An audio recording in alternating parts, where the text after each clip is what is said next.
The Silver Hall of Oristane had not been opened in 62 years. Maren Hallwick stood behind a tapestry on the upper gallery, one hand pressed flat against the cold stone wall, the other curled against the fabric of her simple gray dress. Below her, the hall blazed with the light of 1,000 hanging lanterns, each one shaped like a wolf's open jaw, each one holding a blue flame that would not go out until the ceremony ended. She had never wanted so badly to be somewhere else. The claiming gala. She should have stayed in the still room. But 4 days ago, Kaylin had stopped coming to her. 4 days of silence. 4 days of wondering whether she had imagined the whole impossible thing. And so she had crept up the servants' stair in the darkness and hidden herself in the gallery, and now she could not look away. Kaylin Draven, heir to the Alpha throne of the Northern Reaches, stood at the center of the raised marble floor below. He wore the ceremonial coat of deep blue and silver braid, fastened across his chest with the wolf head clasp that had been forged for his great-grandfather. Even from this distance, Maren could see the quiet way he held his head, the controlled stillness that everyone in the hall took for strength, and she alone knew was how he stood when he was thinking of something he could not say aloud. For 8 months she had known him. 8 months of a man who should not have noticed her, a nobody with stained hands who smelled of crushed thyme, stopping beneath the medicine house eaves to ask what she was brewing. 8 months of him returning at dusk, again and again, to sit on the low stone bench and ask her questions that no heir to a throne had any reason to ask a healer's apprentice. What had her mother been like? Whether she believed in the old stories, what she dreamed of when the wind came down from the mountains. And one night, in the first week of the dying year, he had taken her hand and pressed her palm to the inside of his wrist, and she had felt it. The pull, the recognition. The thing the old midwives whispered about when they thought no one was listening. The thing that was supposed to be myth. Fated. He had bitten her that night. A soft claiming bite just above her collarbone, hidden beneath the high neckline of her working dress. He had wept into her hair afterward, and he had made her a promise. "I will not let them marry me to anyone else," he had whispered. "Wait for me, Maren. I only need time." She had believed him. Her free hand drifted now to the small swell beneath her apron. A second secret. One she had not yet had the chance to tell him. She had rehearsed the exact sentence she would whisper when he came to her that night, after the ceremony, the way he always came. Only he had not come for 4 nights. And now she understood why. Honored pack, honored kin, honored blood of the Reaches. The voice of Elder Osrin carried up to the gallery, thin and dry as winter grass. The gala begins. Let the chosen Omegas approach. The doors at the far end of the hall opened, and 7 women in white entered in a slow procession. Mirena's throat closed. They were the most beautiful Omegas in 3 provinces. Daughters of high merchant houses, of old warrior bloodlines, of the river clans whose loyalty the crown had been trying to secure for a generation. They walked with the slow certainty of women raised from girlhood for exactly this moment. At the center of them, half a step ahead of the rest, walked Solène Verith. The crowd made a soft sound when they saw her. Not a cheer. Something older. Approval. Seleni's father commanded the shore garrisons. Seleni's mother was the second cousin of the dying queen. Selene herself had never once in her life been told she could not have something she wanted. Maren felt her claiming mark begin to burn. It was not the slow warmth she had grown used to in the weeks since Kaylin had given it to her. It was sharp, alive, angry, as if the mark itself understood what was about to happen before her mind would let her accept it. She pressed her hand against the fabric over her collarbone. The heat bled through her fingers. Surely he would feel it. Surely he would turn his head. Surely he would look up at the gallery and find her. He did not look up. Kaylin of Draven, Elder Osrin intoned, son of the House of the Long Wound, heir to the throne of the Northern Reaches, the council has spoken. The treaties are drawn. The omegas of the chosen houses stand before you. Name the one who will stand at your side. Silence. It went on too long. A breath. Another. A third. Maren found herself leaning forward against the tapestry, one hand still pressed to the mark that was now burning, as if it had been touched with a hot coal. She could see Kaelin's face in profile. His jaw was set. His eyes were wrong. She had seen him tired. She had seen him cold with visiting dignitaries. She had seen him laughing beneath the medicine house eaves. She had never, in 8 months, seen his eyes look like that. Empty. As though someone had taken a cloth and wiped all the light out of them. He took a single step forward. The step was wrong too. He did not walk the way he walked. He walked the way a man walks when a hand is pressing between his shoulder blades. I choose, Kaelin said. His voice was flat. Selene of House Varith. The hall broke. Not into cheers, not quite. Something heavier. A low collective howl that rolled up from the throats of hundreds of wolves at once and broke against the vaulted ceiling like thunder. Selene Varith lowered her head in practiced grace. Her father's face split open in a smile Maren would remember for the rest of her life. And in the middle of all that noise, Maren Hallwick felt the thing inside her chest that she had been so carefully holding together simply let go. Her claiming mark flared so hot she tasted iron. She doubled over behind the tapestry, one hand clamped to her collarbone, the other locked protectively over her belly. The baby moved, small and startled, and even through her own breaking she felt a second small movement that could not have been the first. 2. There were 2. Through the gap in the tapestry she watched Kaelin lift Selene's hand, watched him bow his head over her knuckles in the old gesture of acceptance. Watched Selene smile the slow, satisfied smile of a woman who had just been given what she had been promised. Kaelin's face showed nothing. He did not look for her. He did not hesitate. He did not even glance toward the gallery where the girl he had sworn was his fated mate was silently, quietly, completely coming apart. Maren backed away from the tapestry. Her shoulders struck a pillar. No one saw her go. No one had seen her come. That had always been the problem. And now, it was the mercy. She ran. Down the servants' stair, through the cold kitchen corridor, into the narrow passage behind the laundry that led to her small room at the bottom of the east wing. She packed with hands that would not stop shaking, a spare gray dress, her mother's bone comb, the leather roll of seeds and dried roots she could not practice her craft without. A single folded letter she had been writing to Kaelin and had never sent. She paused at the tiny window. Outside, the first celebration fires were already being kindled on the frozen courtyard stones. No one in the whole of Orestein knew that the heir's true mate was putting on a traveling cloak and walking out through the back gate with his children growing in her belly. She pressed her fingertips to her lips, then to the frozen glass. "Be well, my love," she whispered. "Be happier than you made me tonight." She pulled her hood up and stepped out into the snow. She did not see the shadow on the roof of the east wing, tall and hunched, moving against the lantern light in a way no servant moved. She did not see the second shadow, lower down, amber eyes lifting suddenly as though something had bitten them from within. And she did not hear, half a mile later from the deep forest beyond the outer wall, the single long howl that rose into the winter sky and broke halfway through, as though something inside the one making it had broken at exactly the same moment. By the time Kaelin Draven reached the east wing, by the time his hands tore open the door of a small room that no longer held anyone, the snow had already begun to fill in the prints of the gray cloak that had walked away into the trees.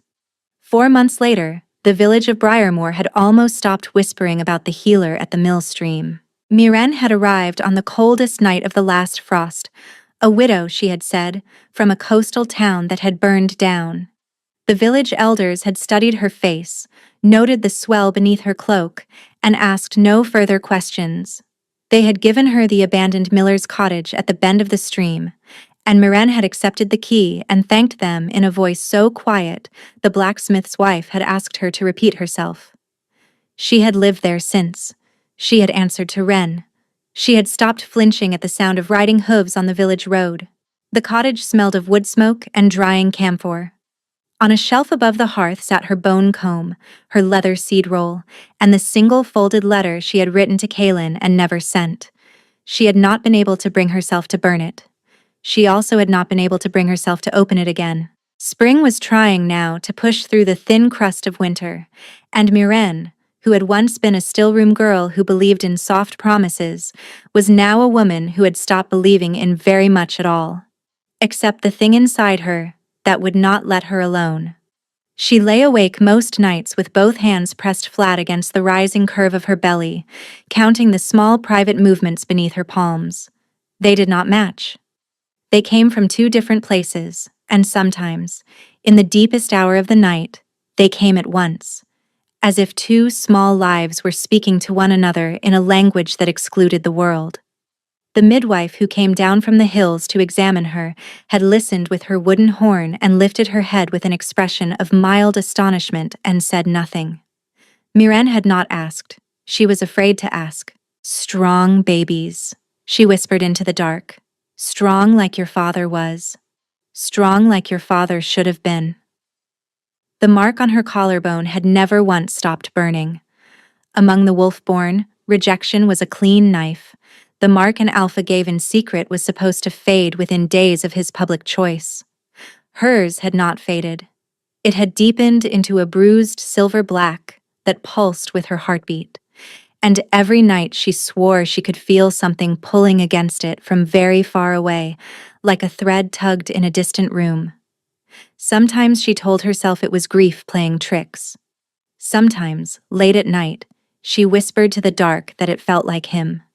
Reaching, searching, calling her name in a voice she could not quite hear. False hope was a poison worse than hemlock. She had written that on the inside cover of her workbook in her own hand and underlined it twice. And still, on certain nights, she cried, "Mistress Wren."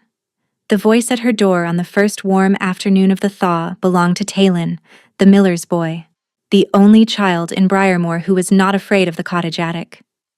Miren set down the mortar she was working and wiped her hands. "What is it, pet?" He was breathless. His cheeks were bright. "Traders came," he said. "From Oristane. They've been in the square since noon. They're telling stories." Mirene's fingers went cold around the edge of her apron. "What stories?" "The Alpha Heir," Talon said. "They say he's gone mad." The cottage tilted. She put one hand on the doorframe. "What did you say?" "Mad, mistress. They say he's been riding out for months, burning down whole villages looking for somebody. A woman. Nobody knows who. He's offering 20,000 in silver for anyone who can bring him news of her, and he's got twice that waiting for whoever finds her alive." 20,000 in silver. It was more coin than the entire village of Briarmoor would see in a generation. "Why?" Miren whispered. "They don't know why. The traders said the northern fields are failing. The wolf-born are going wild. Two of his own cousins tried to put him in chains and he almost killed them with his bare hands." Miren stood in her own doorway and felt the world rearrange itself behind her eyes.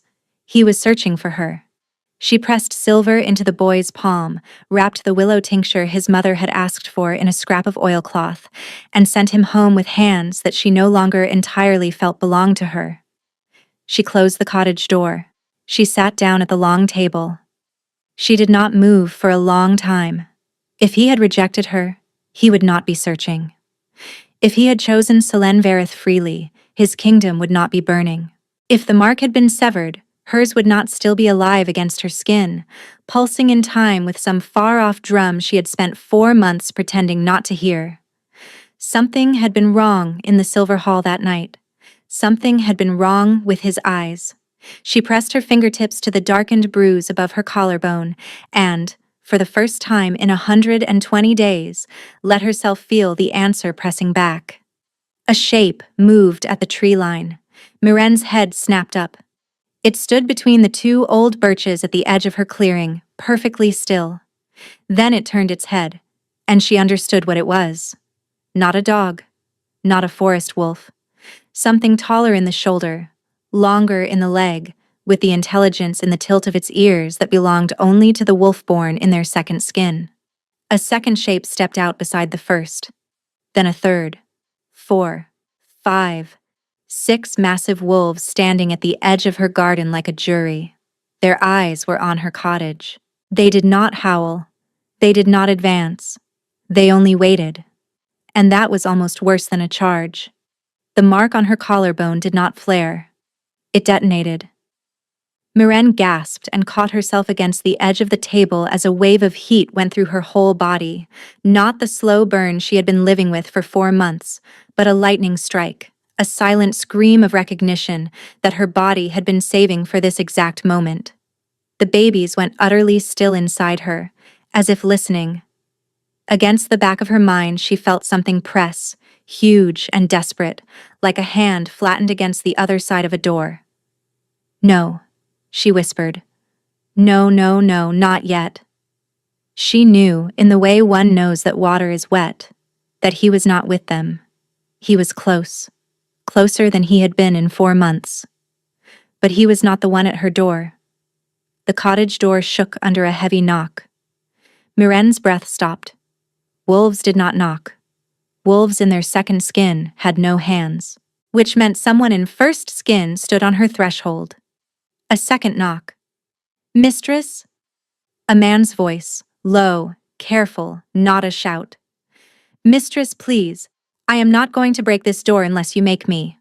Open it, and we will speak as 2 people in a room." Myrenne reached above the hearth and took down the long iron pestle she had sharpened one night when she had stopped being able to sleep. She wrapped her free hand across her belly.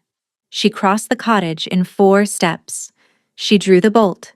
3 men stood on the stone step. 2 were built like siege engines, dressed in the dark riding leathers of the Draven household guard, each with a long knife at his hip. They did not look at her. They looked past her. At every place something could come from. The third man stood between them. He was older, his hair the gray of river stone, his beard trimmed close.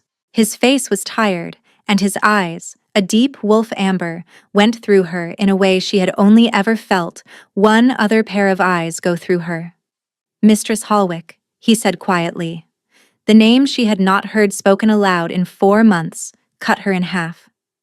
"I am Valar Thrune, second of the Draven household. I have been looking for you since the night you walked out of the East Wing in a gray cloak. May I come in?" It was not a question. Myrenne stepped back. Valar entered alone. He took in her cottage with one slow sweep: the drying herbs, the neat jars, the narrow bed, the letter on the high shelf. His eyes stopped on the letter for a heartbeat. Then he looked at her. "He did not choose her," Valar said.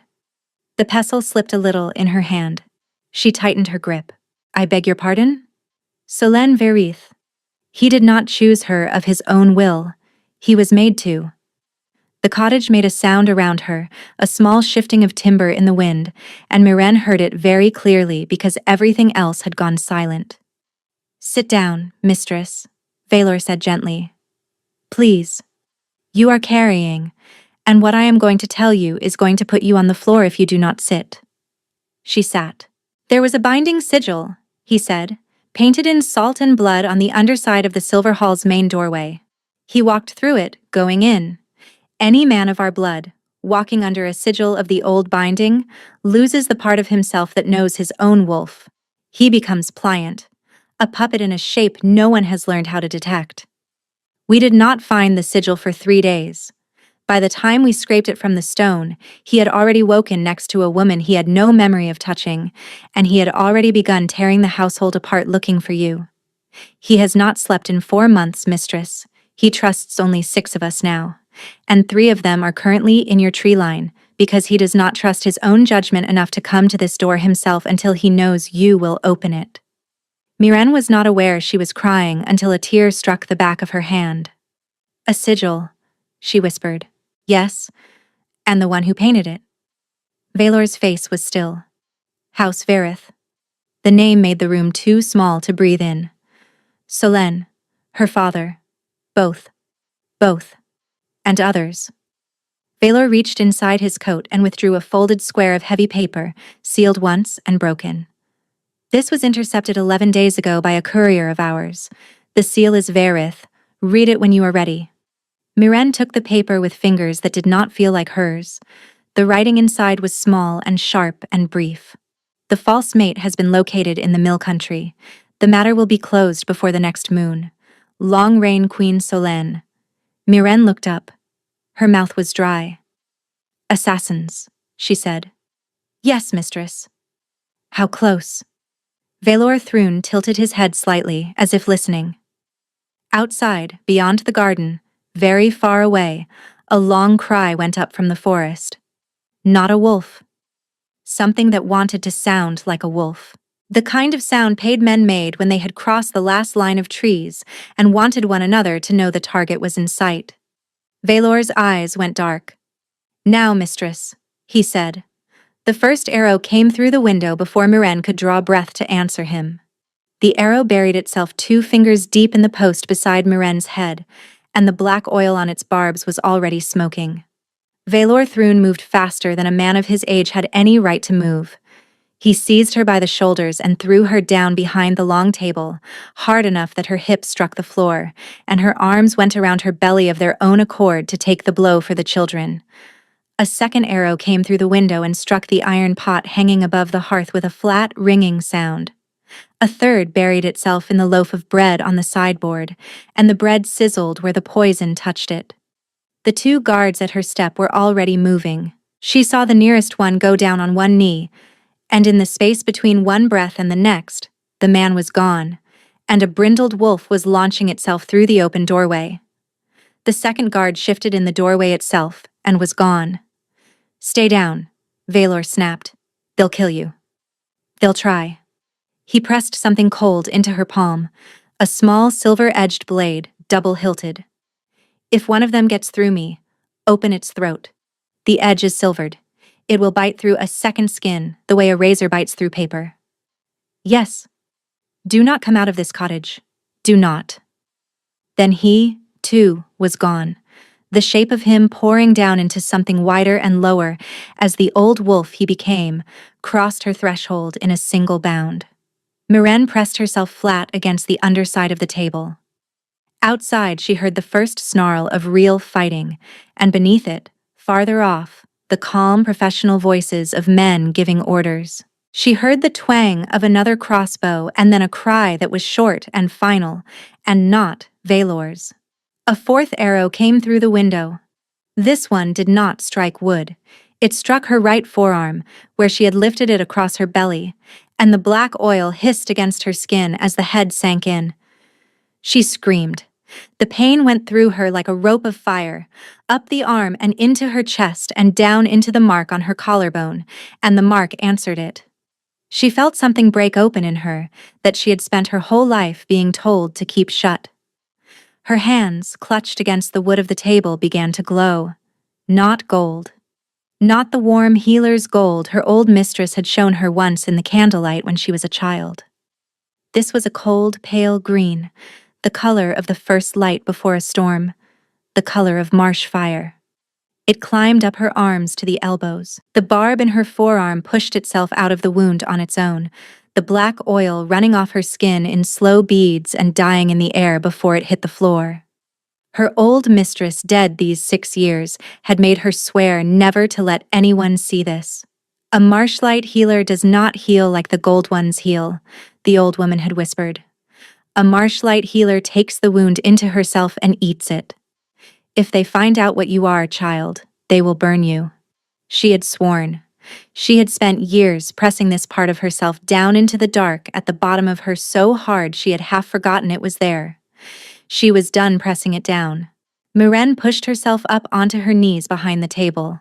She raised her glowing hands and she laid them flat against the curve of her belly, and the pale green light poured into the children, and she felt them both go quiet and warm and safe, in a way they had not been warm and safe since she had walked out of Orestein in a gray cloak.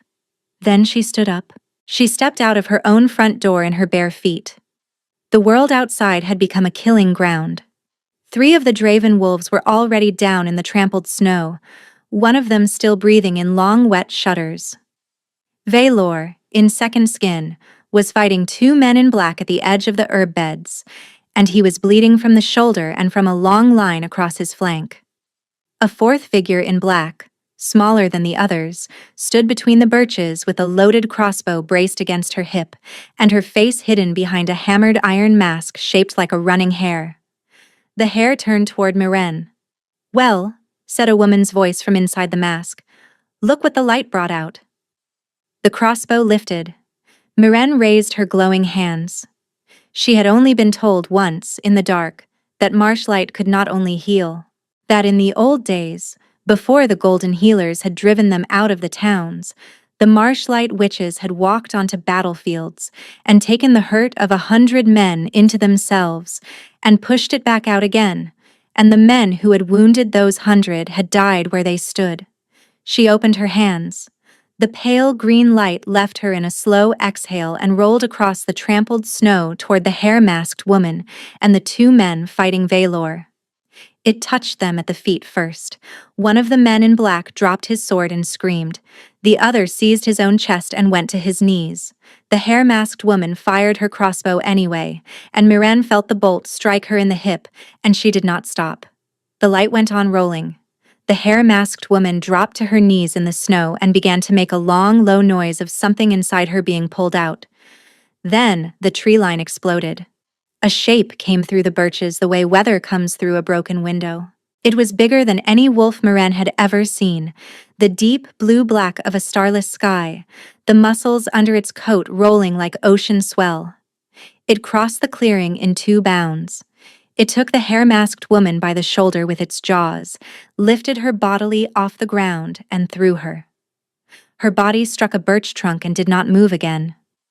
The great wolf turned in a slow circle, teeth bared, eyes burning the color of old amber coals. Then those eyes found Miren. The whole clearing stopped making sound. Miren's marshlight was still around her hands, pale and slow. She was standing in her own front garden in bare feet in the melting snow, bleeding, glowing, with her fingers spread across the hidden curve of her belly, and the wolf that had spent 4 months tearing the northern reaches apart to find her was walking toward her 1 careful step at a time. He stopped at arm's reach. He lowered his enormous head, and he pressed the blunt of his muzzle with the gentleness of a man laying a cheek against a newborn, against the swell of her stomach. The children moved, both of them, once each. Small, deliberate, as if they were saying hello. The great wolf made a sound she had not known a wolf could make, a soft broken thing more like a grown man weeping than any wolf cry, and then the air around him shivered, and the wolf was no longer there. Kaelin Draven knelt in the wet snow at her feet. He was thinner than she remembered. The skin beneath his eyes was bruised as though he had not slept since the night in the Silver Hall. His hands hovered on either side of her belly as if he did not believe he was allowed to touch what was inside it. Blood from some earlier fight, not hers, was drying at his temple. "May I?" he finally said. His voice was not a voice she knew. "May I, Miren? Please." She could not answer. She took his wrist in her unbloodied hand, and she brought his palm, very slowly, to the place beneath which his children were alive. Kaelin Draven, heir to the Alpha throne of the Northern Reaches, the man who had walked in 4 months from a ceremonial hall into a legend about a madman on horseback burning the woods, pressed his forehead against Mirene's belly and broke. He wept into the fabric of her gray dress without shame and without sound, and around them in the trampled clearing the last of the assassins were fleeing into the trees, and his wolves were closing the circle, and Valor Thrune, bleeding and upright, had the grace to turn his face away. Miren laid one hand, still glowing faintly pale green, on the crown of Kaelin's dark head. "You came," she whispered. "I will always come," he said into her dress. "I will always, always come." Miren had imagined this moment more times than she would ever admit aloud. In the long nights at Briarmoor, with her hands on her belly and the mark burning under her collarbone, she had pictured 100 different versions of it. Kaelin in a rage. Kaelin cold as frost, demanding she return his children and disappear. Kaelin at the head of a column of household guards come to drag her back in irons for the crime of being inconvenient. She had never once imagined him crying into the front of her dress while his own blood dried on his face. For a long moment she simply let it happen. She kept her marshlight faint hand on the crown of his dark head, and she let the man who had broken her heart 4 months ago break himself against her belly in the wet snow. The babies shifted inside her, small and curious. Then the warmth began to cool, and the cold came back. And Mireni stepped away from him. Kaelin's head came up as if she had struck him. "Miren, get up," she said. "Miren, please. I cannot begin to tell you what I have been. Get up. You are kneeling in snow. You will take a fever and I will have to heal you. And I do not want to touch you yet." He rose slowly, the way a man rises from prayer. "Valor told me," she said. Her voice came out steady. "About the sigil. About the Varith. About what was done to you. I believe him." "Then come here." "No." The word cracked out of her like the iron pestle hitting the pot, and Kaelin went very still. "I believe what was done to you. I believe you did not know your own feet when they carried you forward on that floor. I believe every word Valor said about the nights you have not slept, and the food you have not eaten, and the cousins you almost killed. And I need you to stand there and hear me, Kaelin Draven, because if you do not hear me now, I will never say it again. And we will carry it between us into whatever life we are about to have, and it will rot. I am hearing you." I sat behind a tapestry in that gallery for the better part of an hour. He flinched. "I watched you walk. I watched your eyes. I thought, for one whole hour, that I had been the worst kind of fool a woman can be. That I had let a man touch me under the eaves of a medicine house and put his teeth on me and whisper things I had been stupid enough to believe. And then I had watched him do exactly what a girl with no name should have known a man of his house would always do. I walked out of Oristane with your children inside me and a letter I never sent in the bottom of my bag. Do you understand what I am telling you? Yes. I do not think you do. What was done to you was done in a single night. What you did to me, without knowing, went on for 120 nights. I did not know about the sigil. I did not know anything except that you had chosen another woman in front of a hall full of people. For 4 months, Kaelin, I lived inside a version of you who did not love me. I got used to that man. I started building a whole life around the idea of him." A sound left Kaelin's throat, low and hurt. "Do not interrupt me." He closed his mouth. "I need you to know," she said. And here, at last, her voice thinned. "That even when I believed the worst of you, I could not stop feeling you. Every single night for 120 nights, the mark you put on me burned as if you had set a fresh coal against it. And I spent half of that time hating myself for the fact that my body would not stop waiting for a man who had chosen someone else. I do not know how to forgive you for being the reason I went on wanting you anyway." Kaelin closed the distance between them in 2 steps. He did not touch her. He stopped half an arm's length away, and he held his hands out at his sides as if to prove he was not reaching. "I did not feel you for 3 days, he said. "Those were the 3 days the sigil held. When it let me go, I woke up in my own bed with a woman in it I did not recognize, and the first thing I did was reach for you through the mark. And you were gone. I thought I had killed you. I tore that house apart on my hands and knees looking for a body. And then Valor found your room empty, and your comb missing, and I understood. You had walked out because you thought I had done it on purpose." He swallowed. I would have preferred the body. Do not say that. A dead woman I could have carried. A living woman who believed I betrayed her is a thing I have not slept through one single night of. I have ridden my own wolves into the ground trying to outrun what I was feeling. And the one thing that kept me a man and not an animal was that your mark did not fade. Every night I put my hand on mine and yours pulsed back, and I knew you were alive. And I knew some piece of you had not stopped being mine. The tears she had not let fall in the gallery, 4 months ago, fell now. I did not stop being yours, she whispered. I only stopped letting myself feel it. Let yourself feel it.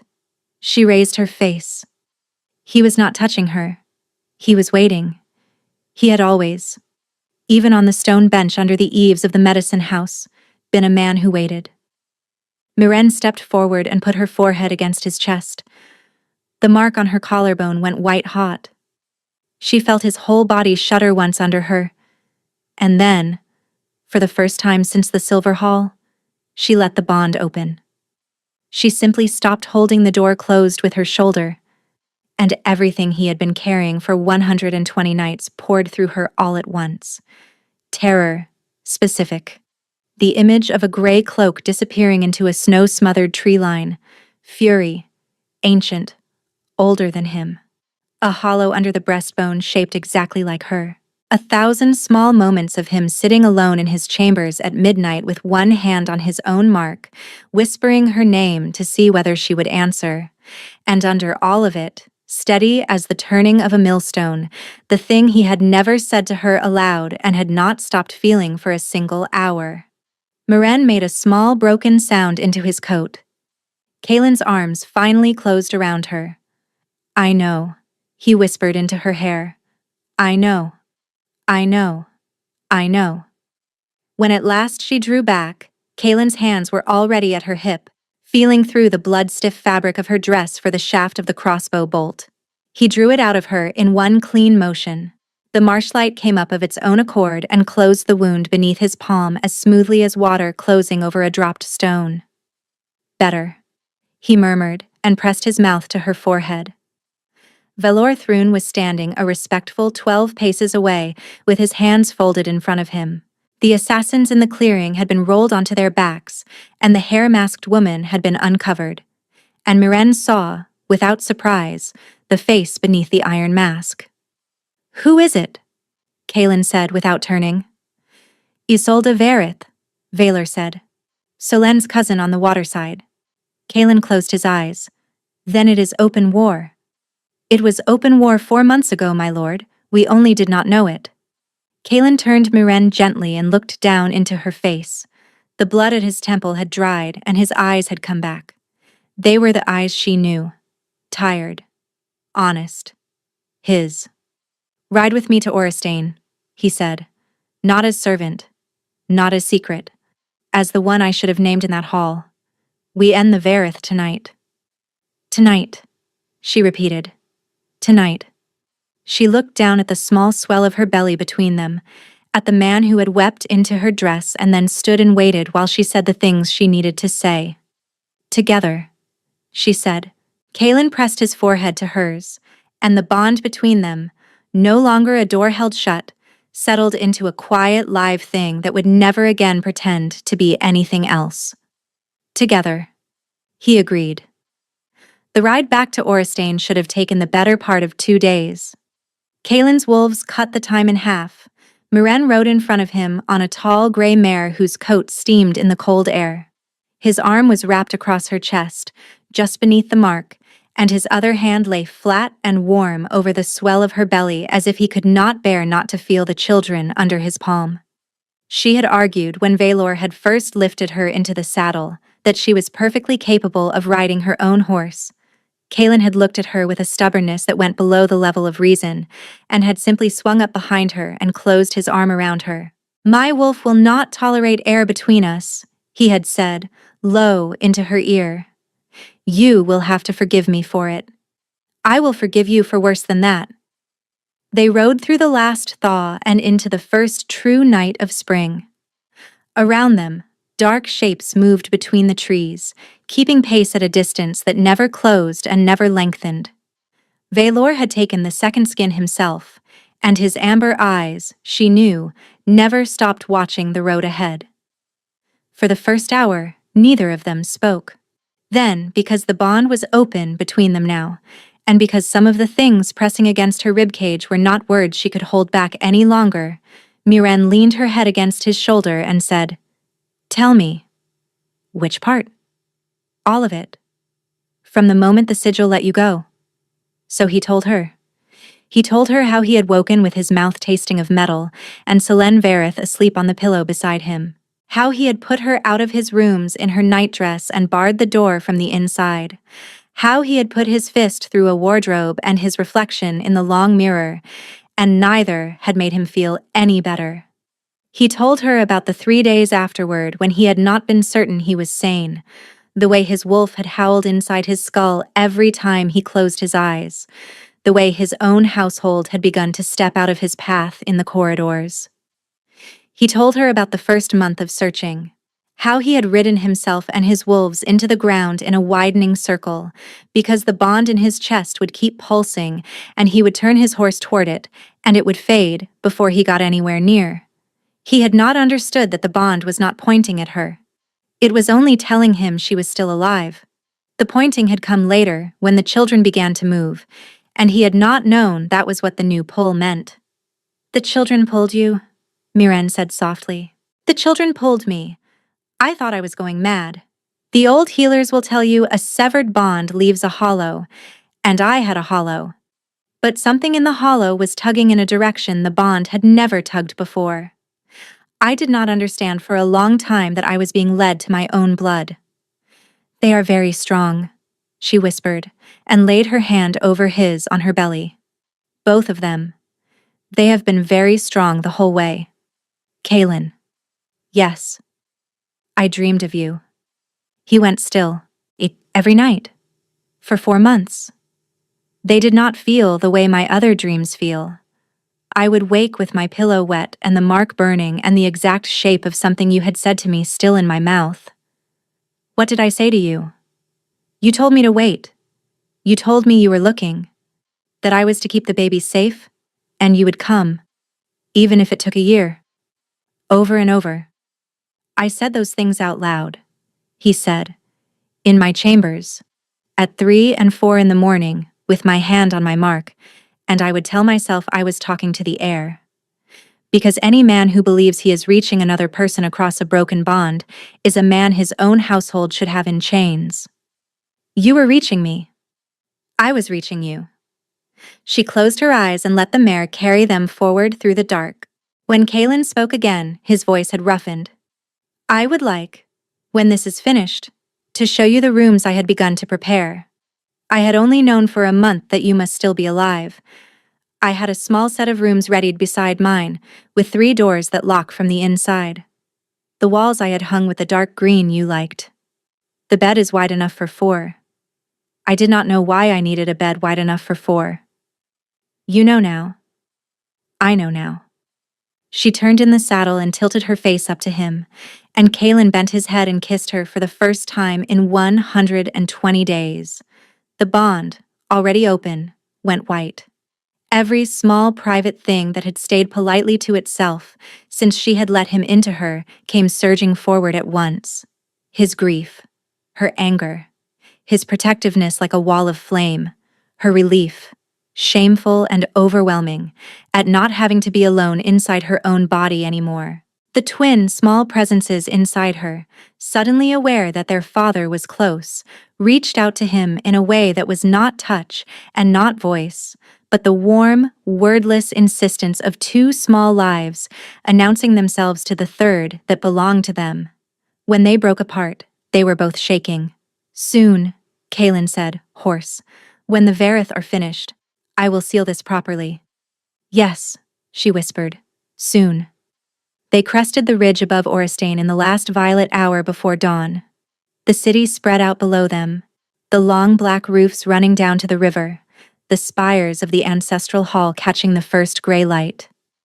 For a heartbeat, she thought how strange it was to be looking at it again, as herself, in a saddle, with his arm around her. Then she felt Kaelin go rigid behind her. "No," he said. Valor, still in second skin, was already at the mare's knee, a low warning rumble in his chest. Miren looked again, and this time she saw what they had seen. Smoke. 3 columns of it, black and thick, rising from 3 different districts near the inner wall. The great banner above the east tower was not the blue and silver wolf of House Draven. It was a flat white cloth bearing a deep green rising wave, the sigil of House Varith. "They would not have dared," Kaelin said. "They have dared," Mireni said. A rider burst out of the lower gate of the city at a dead gallop. He half fell out of his saddle at the sight of his lord. "My lord, they moved at midnight," Seleni's uncle. 3 of the old captains of the shore garrison.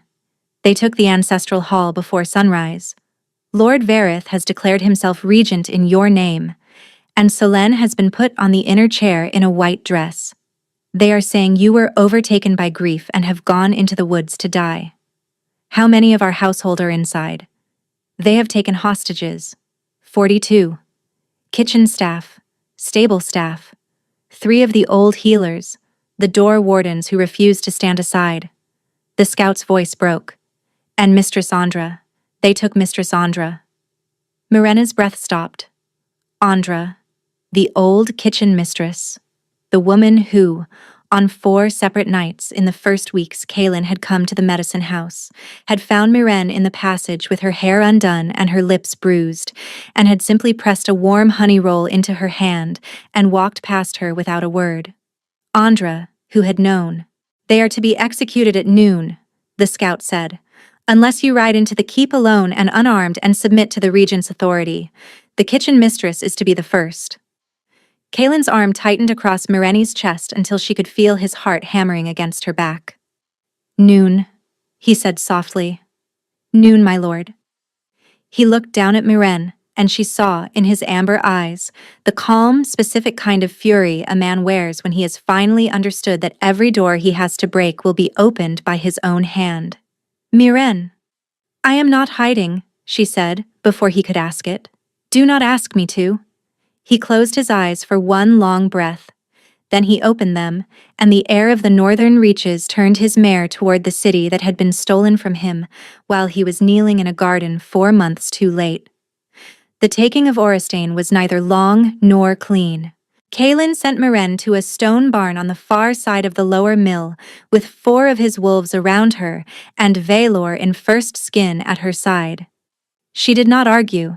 She only asked him, before he left her, to come back alive, and he had pressed his forehead to hers and promised without opening his mouth. Then he had turned his wolves loose on the city. From the barn door, Miren watched the outer gate split inward under the weight of a black wave of fur. She watched the smoke from the 3 burning districts thicken and then thin again, as loyal hands inside the walls found themselves joined by loyal jaws outside. She watched the Varith green and white banner hauled down from the east tower. She listened to the bells of the ancestral hall ring in a pattern she did not know, and Valor told her quietly that it meant the keep doors were being held from the inside. "They have barricaded," he said. "Lord Varith has pulled everyone behind the inner gate. He will be in the ancestral hall itself by now, with the hostages." "How long?" "An hour, perhaps less." She put a hand against the rough wood of the barn door frame.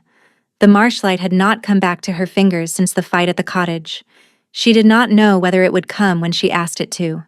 An hour later, a runner came. "My lord has taken the outer keep," the boy panted.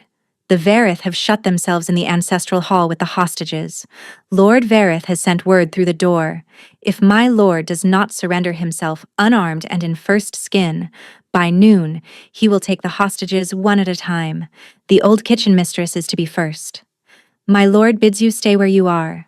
My lord says he is considering his answer." Miren looked at Valor. Valor had been a second of a great household for 31 years. He had the face of a man who had learned, long ago, to hide what he thought. He was not quite hiding it now. "You will not tell him I went," she said. Mistress, you will not tell him. By the time he knows, it will be too late for him to stop me. I require you to give me the quarter of an hour I need to walk across this city and put myself in the ancestral hall before him. Mistress, I serve him. You serve the house. I am the house now. I am carrying it. Look at me and tell me I am not. Valor looked at her for a long moment. He simply shifted one of his short blades from his right hand to his left and opened the barn door. At the side gate of the ancestral hall, ask for Captain Harrow. He is ours. He will get you through the small door. After that, mistress, you are alone, and so am I, because when my lord learns what I have done, he will have my throat. He will not. He will consider it. Then I will heal it for you afterward. Valor Thrune, for the first and only time in the whole of his service, smiled at her. Go, he said. Miren went. The walk across Oristane took 13 minutes. She did not run. She kept her hood up. She passed through a market square where bodies had been laid in a row under a single tarp, and she did not stop. At the side gate of the ancestral hall, a tall officer with a split lip and a blue and silver cord at his shoulder looked at her once and walked her through the small door. Inside, in the long stone corridor, Miren pushed back her hood. Tell them that the mate of the heir of the northern reaches is here. Tell them she has come alone, unarmed, and she has an offer for the regent. Captain Harrow looked at her for a heartbeat longer than his training allowed, then turned on his heel and went down the corridor. He came back less than a minute later. The regent says you may enter. Alone. Good, she said. She put one hand, briefly, on the curve of her belly, and she opened the great oak doors of the ancestral hall of Oristane. The first thing she saw was 42 people kneeling in 2 long rows between the pillars, wrists bound, Varith guards at their backs with drawn blades. She found Andra almost at once, second from the end on the left. Andra's eyes met hers and widened, and then, deliberately, Andra looked at the floor as if to say, Child, do not make this about me. The second thing she saw was the inner chair. Selena Varith sat in it, dressed in a hasty high-necked white gown. She did not look like a bride. She looked like a woman who had not slept. Beside the chair stood her uncle, Lord Idreth Varith. And at Idreth's elbow, one hand on the pommel of a long thin blade whose blue-black sheen Miren recognized with a thud of sickness, stood Selene's father, old Lord Cadron Varith, Wolfsilver, forged black at the old river forges, the only metal in the reaches that could kill a wolf born in one cut, on either side of the change. So, Idrith said, in a voice of careful amusement, this is the still-room girl. This is the still-room girl, Mirena said. Selene was staring at her belly. I came to make an exchange. You have 42 of his household. I am the one thing he wants more than any of them. Let them go. Take me. Idrith looked at his brother. Old Cadron did not move. His eyes were on her belly, the way a butcher's eyes sit on a carcass. Father, Selene said, her voice cracking at the edge. Father, just kill her. Hush, child. She is carrying his children. Kill her now. I said hush. It was the shortness in his voice that told Miren what she needed to know. Old Cadron Varith did not love his daughter. She had been a piece of him he had moved across a board for a long time, and this morning, with the city in flames and his brother's voice going thinner by the hour, he had begun to understand that the peace had not been worth the game. Idrith cleared his throat. The offer is accepted. Release the hostages. Old Cadron nodded once, without taking his eyes from Mirena's belly, and the ropes were cut. Andra did not move. 2 of the younger kitchen girls tried to pull her. The old woman planted herself and would not rise. Child, she said in a voice that carried. Child. No. Andra. I watched you bring him honey rolls under my own roof. I am not walking out of this hall while you walk into that chair. You are. You are going to walk out of this hall because I need you to walk out of it. Find him, Andra. Tell him where I am. Andra's face crumpled. Go, Miren said. Two of the younger women took Andra under the elbows and drew her, weeping, through the great oak doors. The last of the 42 went with them. The doors shut. Miren stood alone in the center of the ancestral hall of Orriston, with old Cadran Varith and his thin black blade and his brother and his daughter on the high step, and she put both of her hands over the curve of her belly, and she breathed out. The marshlight did not come to her fingers. It came up from inside her. She had not known, until that moment, that it could do that. The pale green rose in her from somewhere below her heart, somewhere she had never been able to reach on her own, and she understood, with a clarity that was not hers alone, that what was rising in her was being lent to her. Two small presences, curled against each other under her hands, were quietly and deliberately opening themselves and pushing their own light up into her body to use. Her children were giving her what she needed. Miren let out a small breath of something that was not quite a laugh and not quite a sob. Old Cadran Varith saw the light climb up into her throat and his face went white. "What is she?" he said. "I am the one you should not have threatened," Miren said. She did not know she had shifted until the light burst out of her skin. Bones she had carried her whole life in one shape began to carry her in another. The pain was enormous and it was brief, and under it she felt the two small lights inside her folding themselves carefully, deliberately, into the safe place under her new ribs. Her gray dress fell away from her in pieces. Her hair lengthened and darkened and then lifted, not as hair, as a thick silver-black pelt shot through with the faint pale green of the light that had come up out of her chest. She stood on 4 paws in the center of the ancestral hall of Orriston, taller at the shoulder than any wolf the Varith had ever seen, and the marshlight in her coat was not something any of them had ever read about in any book. The great oak doors behind her exploded off their hinges. Kaelin Draven, in second skin, came through them without slowing. The ancestral hall of Orriston had stood for 4 centuries. Not one thing inside it had ever been prepared for what came through its door that morning. Kaelin in second skin was a shadow the shape of an avalanche, and he crossed the length of the hall between one breath and the next. Miren, lower at the shoulder than him, silver-black and faintly green, turned in a half-circle to place herself between him and the marble pillars, where the last Varith guards were raising blades they already knew would not be enough. Old Cadran Varith stepped down from the high step with the thin black wolf-silver blade in a 2-handed grip. He did not aim it at Kaelin. He aimed it at Miren. She understood what he intended. He could not kill the Alpha Heir. But he could still kill the one thing the heir could not afford to lose. And an empire ruled by a broken Alpha was an empire the Varith could carve into pieces at their leisure. He lunged. Miren did not move back. She moved forward. The wolf silver cut her across the left shoulder and she felt the bite of it in a way she had never felt any wound before. A bright, cold, bone-deep pain that tried to crawl up into her chest and stop her heart.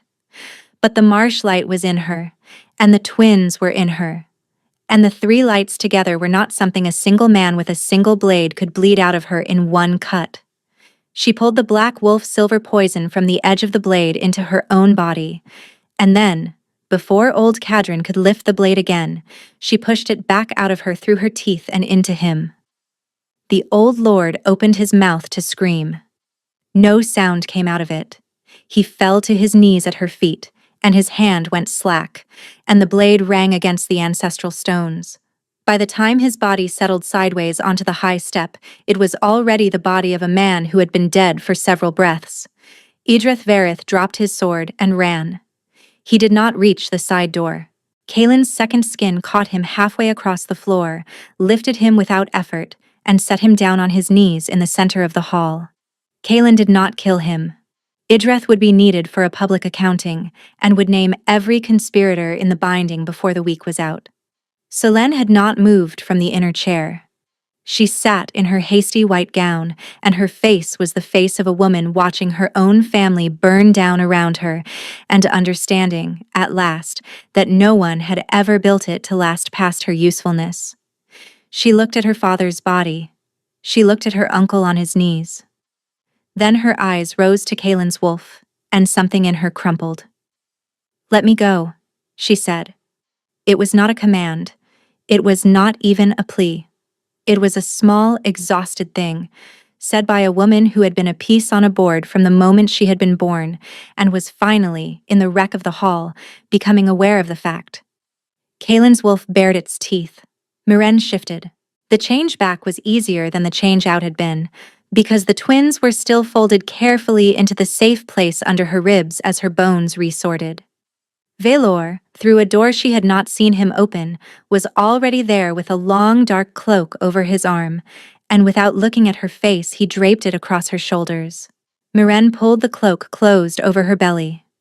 She walked up the high step past old Kadran's body and stopped in front of the inner chair. "Selene Averith. Yes. You will be stripped of your house name before the moon rises. I know. You will be taken north of the pass. The pack there does not keep the old blood rules. They will give you a plain name and a plain trade. You will not sit any chair again. You will not come south of the pass for the rest of your natural life. Do you understand me?" Selene's eyes closed. "Yes," she whispered. "Say the word," Mirena said gently, "and I will ask him to kill you instead. I will not make you live a life you do not want." Selene's eyes opened. For the first time since Miren had seen her walking at the center of the seven in the Silver Hall, Selene Verith looked at her like a person and not like an obstacle. "I want the life," Selene said. "Then you have it." Miren turned away from the chair and did not look at her again. Kaylin was already shifting.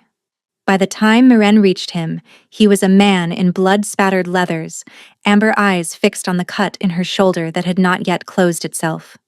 He only lifted her hand and pressed his mouth against the inside of her wrist, and the bond between them tightened down to a single live wire running from her heart to his. "Not here," he said into her skin. "No," she agreed. He carried her out of the ancestral hall with her cloak closed over the small heavy swell of their children. They did not finish the bond in a great hall. They finished it in the small set of rooms Kaylin had unknowingly built for her, with the east window, the green walls, the bed wide enough for four. Andra herself drew the bath. She did not weep this time. She was past weeping. She washed the blood and the ash and the last of the wolf silver residue out of Miren's hair with the unhurried hands of a woman who had handled the bodies of Draven brides for 40 years, and she did not speak until Miren was dry and wrapped in soft dark green and seated on the edge of the bed. "Child." "Yes, Andra." "I knew. I want you to hear me say it. I knew from the third honey roll. I would have carried it to my grave if the Verith had not brought me up into that hall." "I understand you." "Good. Then I will go and sit outside the door. I will not come in again unless the house is on fire." She kissed the crown of Miren's head, and she went. Kaylin came in a few minutes later. He had been washed as well. His hair was still damp. The long cut at his temple had been dressed. When he looked at her sitting on the edge of the wide bed in the green room, his face did the thing it had done beneath the medicine house eaves, a quiet, unguarded softening that belonged only to her. He crossed the room and knelt at her feet. Not as a penitent this time, as a man paying a private debt. He laid his head against her belly and stayed there for a long time, and the twins came up to meet him. Both at once, small and deliberate. "Come up here," Miren whispered. He rose. She loosened the neck of her robe and drew it aside, and the mark he had given her under the eaves of the medicine house 8 months and 120 nights ago lay there in the lamplight, dark silver against her skin, alive and waiting. "Complete it," she said. "Only," he said, "if you will take mine afterward. I will not be claimed without claiming." "I know that. Come here." Kaylin bent his head and set his teeth, very gently, over the mark he had already given her. He did not break the skin. He only pressed steadily until the mark beneath his mouth began to answer, and when it had answered enough, he bit down. Everything opened. Miren had thought the bond was open before. It had not been. What had been open before was a door. What opened now was the house behind the door. Every memory Kaelin had kept in the private rooms of himself came spilling into her in a slow, steady flood. She saw his mother's face, tired and thin on a pillow, the last night of her life. She saw the first wolf he had ever killed at the age of 14, and felt the shame he still carried for having done it badly. She saw herself through his eyes across a medicine house bench, and the version of her he had been carrying was a woman with a quiet dignity he had never learned to match and had been, in his own clumsy way, trying to study.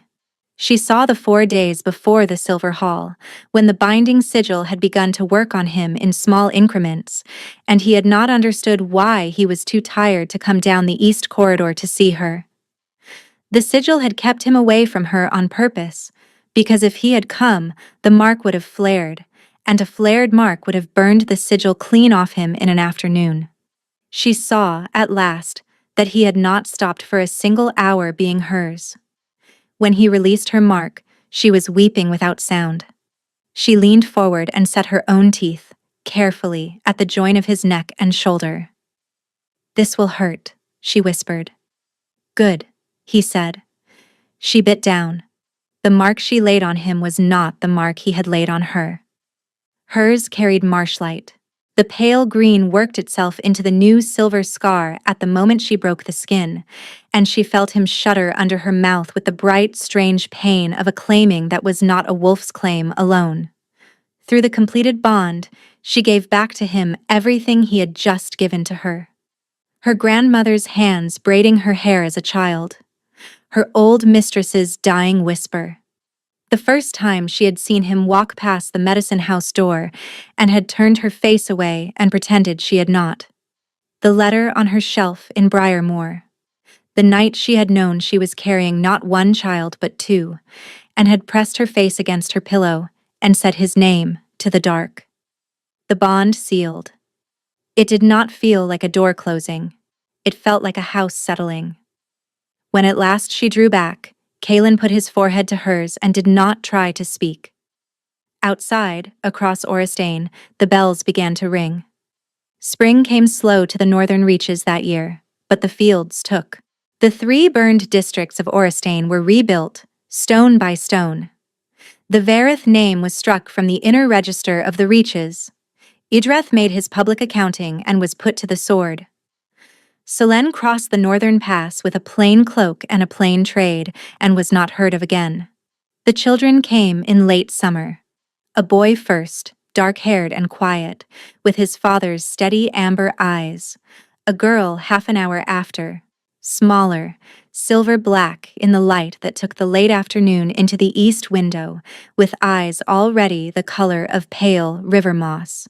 When she was 6 weeks old, she laid her palm flat on her mother's collarbone, and the faint pale green of the marshlight ran up Miren's arm to her own small fingers and back down, and Andra, who was holding the boy, watched without surprise, and said only, "Well, of course."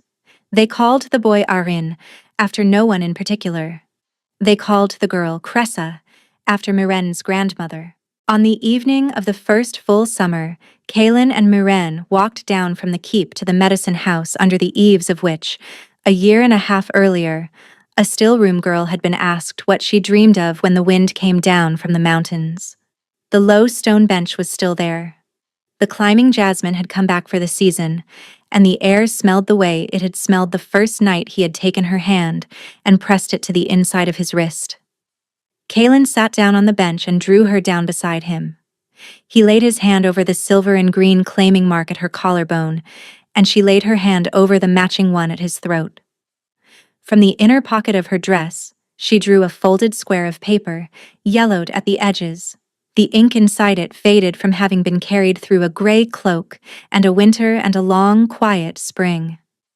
"I never sent this," she said. "I know. Andra told me where you kept it. You have not read it."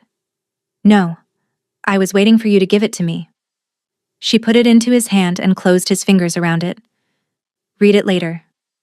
Tonight. After the children are down." "I will." "You never did answer me," he said, a moment later. "Answer you what?" "What you dream of when the wind comes down from the mountains." Miren thought about it for a long moment, and she looked down across the courtyard, where, on the low grass, Valor Thrune was sitting with an infant in each arm and pretending to be put upon, while Andra laughed at him from the kitchen door. "I dream of this," she said. Kalen closed his eyes. "Good," he said. "Good. So do I." Above them, the first stars were coming out over the northern reaches, and under the eaves of the medicine house of Oristan, the Alpha Heir and his quiet one sat with their hands on their mated marks, and the bond between them, which had been tested, broken, hunted, and finally sealed, settled in for the life they were about to have. Thank you so much for listening. I hope you enjoyed this story.